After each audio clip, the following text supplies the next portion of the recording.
Kalau ngomongin cuan memang nggak ada habisnya, khususnya untuk Andro nih. Kita tanya-tanya lagi nih, mungkin ini bisa menjadi solusi dan juga saran-saran nih untuk kita ke depannya. Tapi sebelum kita membahas untuk kita sendiri, kita ketahui bahwa generasi Z nih yang saat ini sedang mencari pekerjaan nih, ternyata sulit loh untuk mencari pekerjaan. Bahkan mereka memilih untuk menjadi freelance aja katanya. Betul.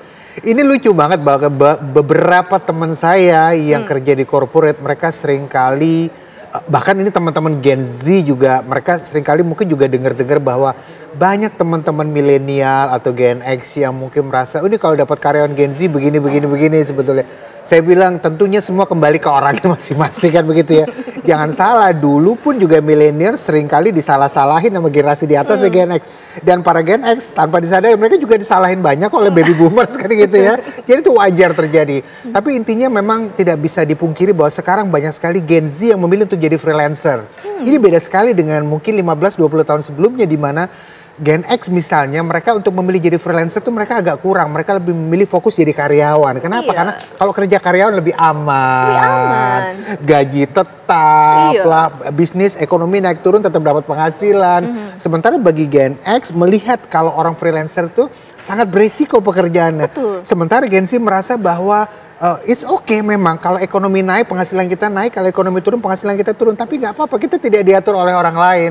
Jadi kalau saya ditanya bagaimana pendapat saya tentang banyaknya Gen Z yang memutuskan untuk jadi freelancer, di luar segi penghasilan menurut saya menjadi freelancer akan lebih banyak melatih mental dia untuk next time dia kalau mau buka usaha sudah lebih terlatih mentalnya.